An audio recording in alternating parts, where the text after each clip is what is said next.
All right, and it's time for us now to have that discussion on counterfeit goods. And as I mentioned earlier, joining me is the chair of Kifwa, which is Kenya International Freight and Warehouse Association, William Ojonyo. Welcome, sir, and good to have you. So, Mr. Ojonyo, counterfeit goods have a major negative effect in various sectors. The economy, there is a danger, there is an issue of also affecting local businesses. Let us start with some of those effects and maybe just giving an overview of some of those negative effects that counterfeits have in the country.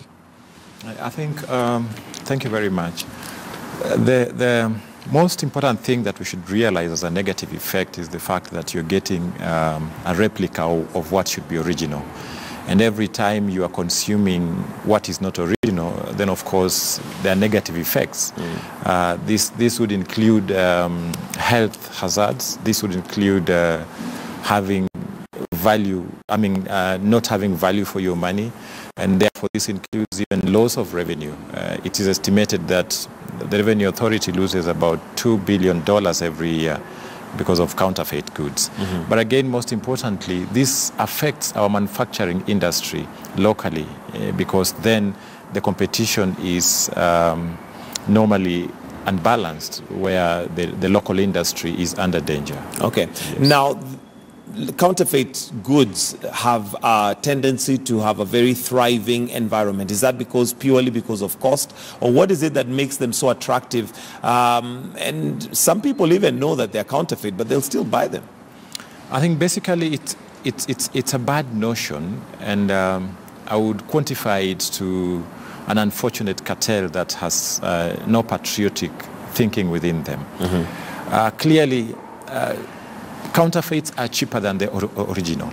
Correct. So business people would want to take advantage of the consumers who more oftenly do not know how to differentiate between the original and the counterfeit. But again, it is about the appetite to make money against the effort that is commensurate to making that money. And that in itself is something that should be self-driven. It has very little to do with doing good business. It has everything to do with integrity, if you ask me. Yes. Would you say that all counterfeits are illegal? Yes, I would say that. All counterfeits are illegal because nothing that is counterfeit would enhance the very purpose for its production. And maybe it might be important to define counterfeit, because I'll give you an example of drugs. With medicine, you have the brand and you have what they call generics, yet they are legal. A generic being, let me say, one that possibly is not as expensive as the original, but doing it with the authority and permission of the one who has the license for the original. What is the difference between that and counterfeit? Counterfeit is producing an item without the authority of the original owner. That makes it a counterfeit. And counterfeits normally have the same brand name as the original brand name. Therefore, in one way or the other, the trader is hoodwinking the public to think that what they are buying is actually the original. I give you a quick example. If you're buying a TV brand called Sony, and you have, and Sony is locally made, so you expect that Sony will have its production emanating from Kenya. Then you have Sony coming in from without and into the country. Clearly that's a counterfeit of the original. And I will give you another example. The East African cables, this has been in news quite often. Yes. The East African cables we know is a local company. When you find a container coming in with East African cables, then clearly that's a counterfeit because production is local. And it can only leave, it cannot come in. Okay. You know, so, and maybe to compare with medication. Medicine, when you have generic, it's not a counterfeit because normally they will not brand the same name. Correct. They have a different name. They have a different name. And therefore that clearly gives information. That is the right of the consumer to know that what I'm buying may not be Panadol per se as it is originally, but this is Panadol or something that is closer to Panadol. Okay, and are there any rules and regulations against packaging and almost using a name that is similar, just like you've mentioned? There are those who are a bit more discreet in terms of counterfeit, but they will name it very close to the original, and the packaging will almost be the same. Is there a rule against that? Now, that is tricky because, you know, every name is patented. So if the name is slightly different, just like you can have Sony and Sonia, then clearly you have an escape route and say, I sold you Sonia and not Sony. Not a Sony, right. So that, I guess, is not illegal, but that now takes us back to then, does it meet the standard, the threshold of the standards we have in the country? And that now brings in the issue of bringing in substandard goods. So one way or the other, I believe the public is cushioned to and protected by the law. Only that the shrewd businessmen and corrupt businessmen then form a cartel, in fact, with government regulators to enhance illicit trade, for that matter. Okay. Yes. And that now brings us to the next thing as to how counterfeit goods make it into the country. What is the procedure? What is the government procedure of goods that are coming into the country? The procedure is as clear as 1, 2, 3, or ABC for that matter. Before you import goods into this country, then there are documents that you must produce, because the only person who knows what they have imported is the owner of the consignment. Now, you have a document called a bill of lading that is supposed to be the title of the goods that are coming in. You have an invoice that clearly indicates the packing list, and then you have a certificate of conformity. The certificate of conformity actually confirms the standard of the goods. Now, these documents are given to a clearing agent. The people I chair, clearing agents then will declare these goods using the documents to the revenue authorities and to be counter-checked by the other government regulators that include the Anti-Counterfeit Authority. Now, the process is very clear, because should you doubt anything, then you are allowed to have 100% verification and confirmation of these goods at the point of discharge or at the clearance point. Now, the question is, how come even after doing all this, after verifying, for example, these goods still end up in the market? Cartels and corruption of the highest order. And I can tell you that corruption is basically a conduit of government officers and private sector colluding to steal from themselves. So that is how it ends up in the market. It's basically corruption, and which we must condemn with the strongest possible terms. Right. And now, with such a clear laid out procedure, are you saying then that when we have counterfeit goods in the country, they are here by design? There are those who've possibly facilitated for them to get into the country? Yes, the pointers are very clear. That every time you are destroying the counterfeit goods, for example, you should be finding a solution to how they entered into the market. And I get a little concerned when you give, for example, the anti-counterfeit goods a target of how many companies or how many traders you apprehend per month. You know what that means is, then the negotiation is about, can I continue being in business and you continue oiling my hand? Rather, we should have a procedure where you deter.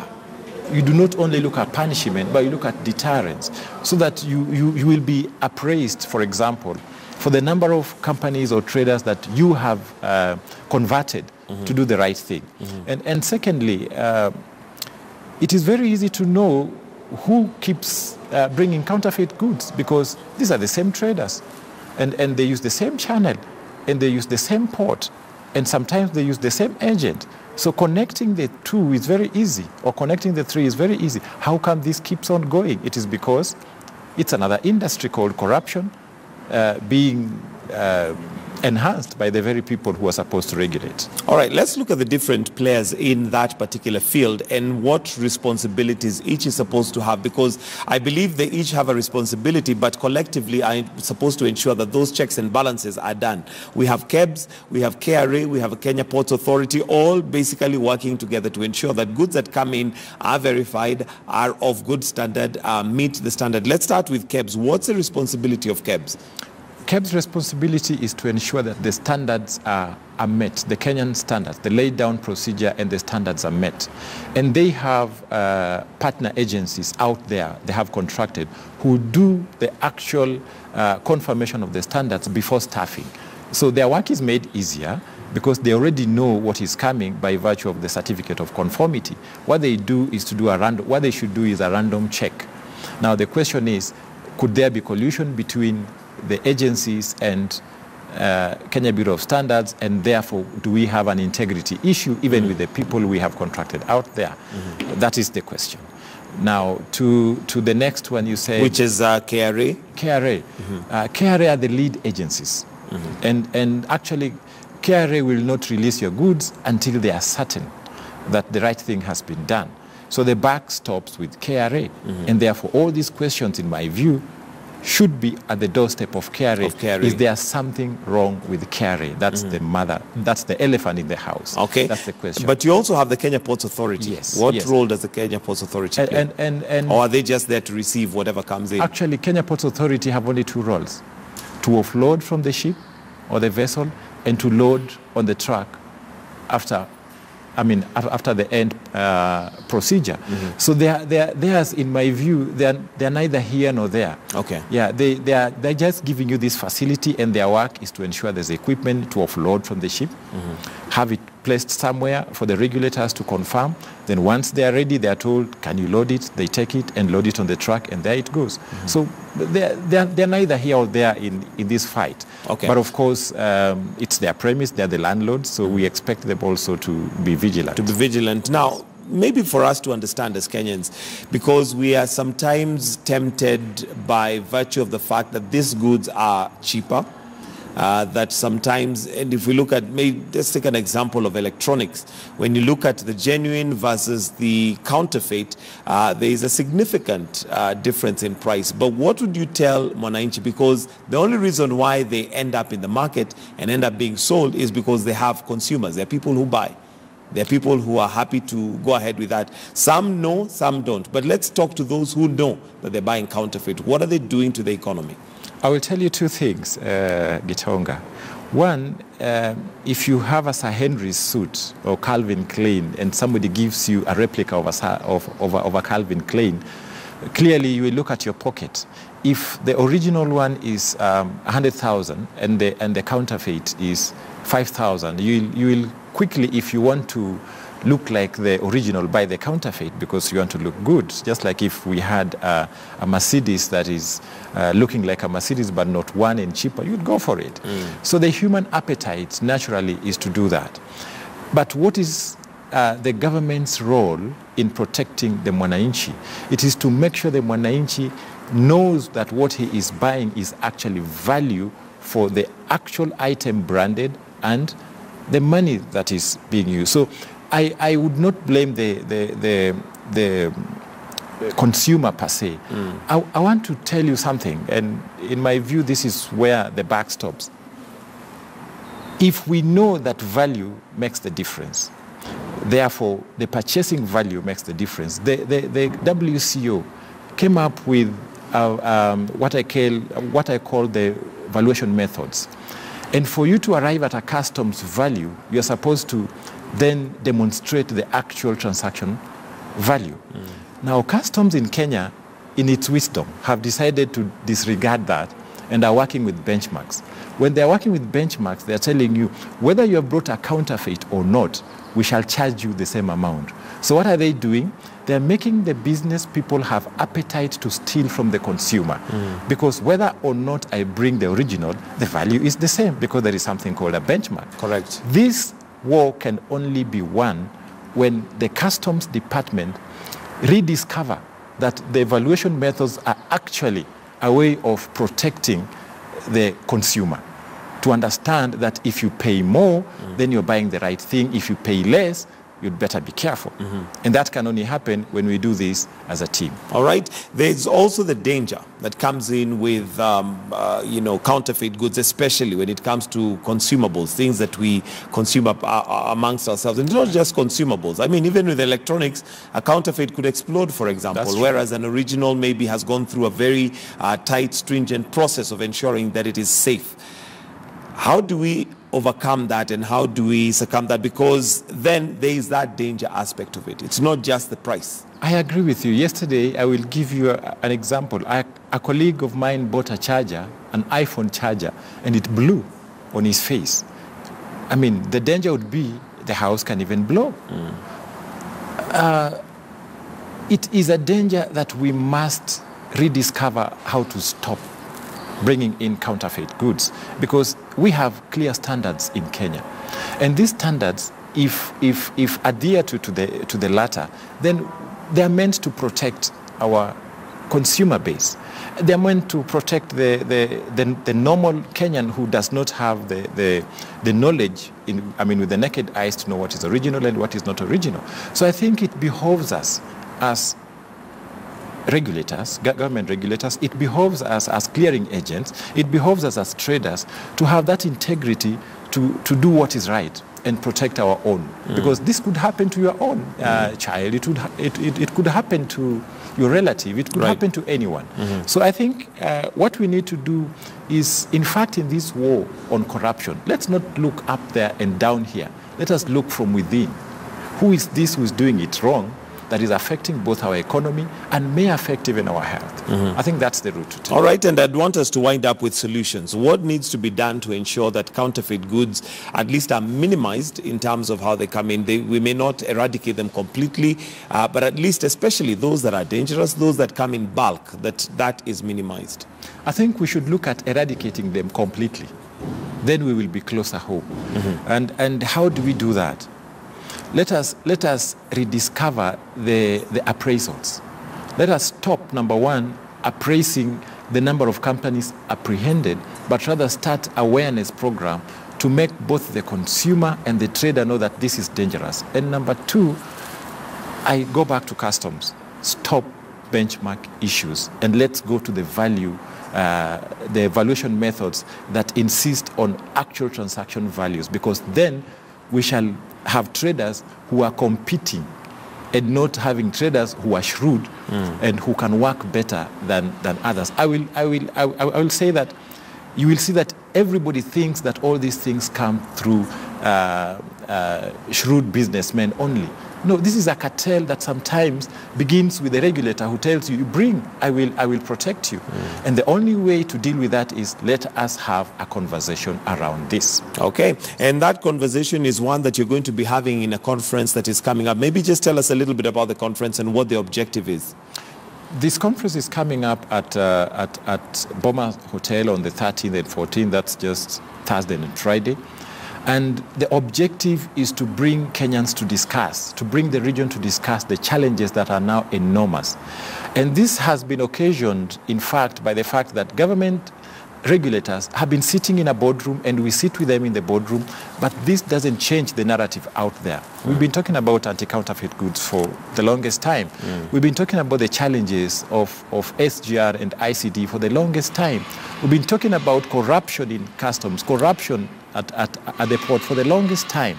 How come this has not been changing?